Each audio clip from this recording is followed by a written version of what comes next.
The deals today are priced for 2026 and beyond. Most investors are making a mistake.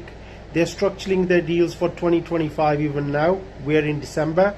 So in this video, I'll show you how to structure the deals right now so they are profitable in 2026, including what makes the market, what the market is telling us for the next year, and how you position accordingly.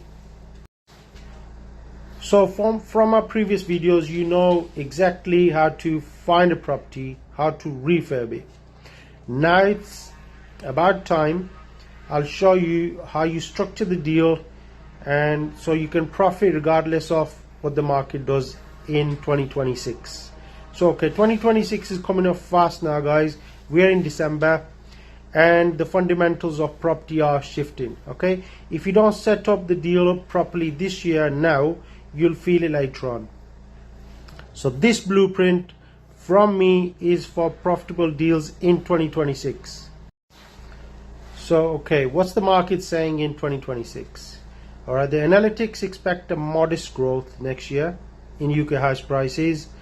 Many forecasters are forecasting it to be around 2 to 4% growth across the UK. So, and regionally, the North, the Midlands, parts of Wales, Scotland are expected to outperform London, which has been a case for some time now, and the Southeast may lag behind as well. Okay, so the key drivers: undersupplying of housing stocks. We all know that the government is actually struggling. Easing interest rate pressure, rental demand staying strong. Okay, these are going to be the key drivers. If this happens, then things will move forward positively. Okay, but caution. Okay, affordability remains stretched, which is supply remains high in some regions, and the policy and the tax risks are still there. As you know, new governments bring in around every year, they bring in new rules, new regulations for landlords, for property developers, which is making the business harder and harder, and it's hard for people to keep up with that. Okay, so the implications of this is that the deals need to be structured assuming modest upside, not the boom. There's not going to be a boom. Okay, and you must build margin and resilience in your deals now. So if you build it now, so you're ready for 2026. So here's my 2026 deal structure checklist, guys. First of all, number one, purchase price buffer. So make sure when you're buying, you buy at least 10 to 20% below market value. So what that does is that gives you a margin even if the market slows down. So the second one on the checklist is refurb and value uplift plan.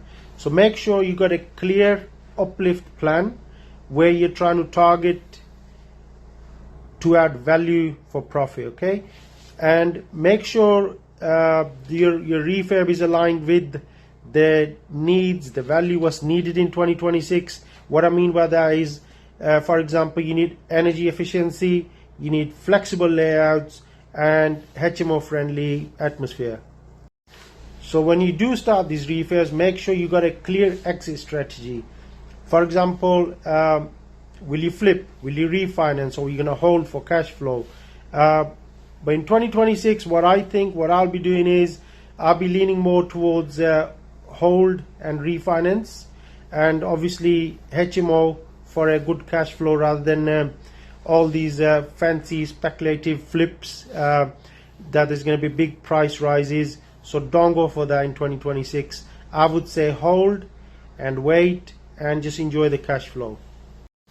So number 4 will be your finance and recycle path. Make sure whatever structure you use, whatever finance you use, it is actually structured so you're trying to recycle your money, and obviously build in contingency and other fees in there as well. Number 5 is going to be the rental market alignment. So with the sales growth is going to be modest, so then rental demand will drive the value really of any property. So focus on locations with strong rental market, and where there's a demand for more HMOs, trying to target those areas. For example, close to universities, close to big airports, retail parks, city centers. So with good train, tram links, try and target those areas. So number 6, regulatory and tax sensitivity.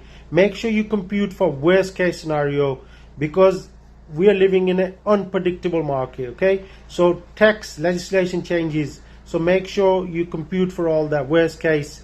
So for example, buy to let tax, licensing and EPC standards, the government could change anytime. Remember, they were saying the EPC standards going to be at least C, and then they've waited for that, they've delayed it, so that could come in anytime. All right, so structure the deals so that in a way that you're still profitable even the regulation tightens. So I'm going to give you an example what I'll do, how I'll structure a deal which is actually ready for 2026. So okay, 2026 in mind, say you buy a property for £160,000, target for 20% under the comparable at that time, and then say your refurb budget, you're going to refurb the property for 30k, and you're targeting the GDV, which after works is going to be around 230,000. Okay, finance you need to arrange for that is obviously bridging for purchase, and then exit's got to be buy to let mortgage.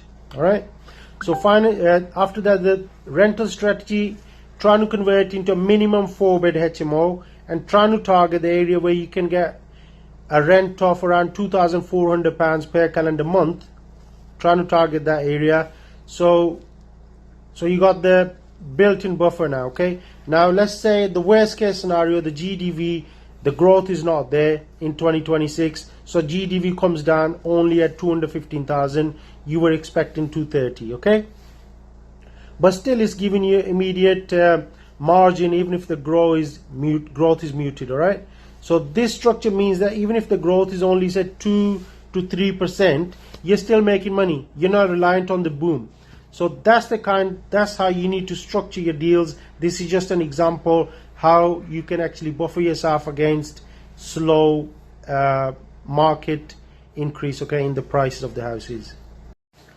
So guys, where to look for deals in 2026? Okay, I would look for deals in the northwest, northeast, Midlands, and towards Wales. Okay, because you got to look for areas where there's strong rental demand and the affordability is pretty relative. Okay, property types, what types of properties we'll go for? We'll go for houses rather than flats. We'll go for HMOs and multi-let conversions.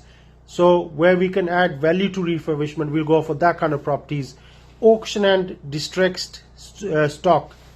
More supply will obviously come in, because as more owners are realizing that the growth is modest next year, maybe they want to sell, they want to get rid of their properties. So look for those opportunities.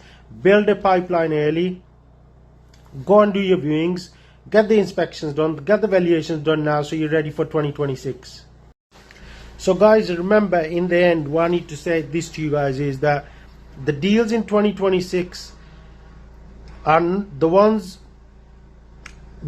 deals in 2026 will win, not the ones which are actually guessing for a big price jump.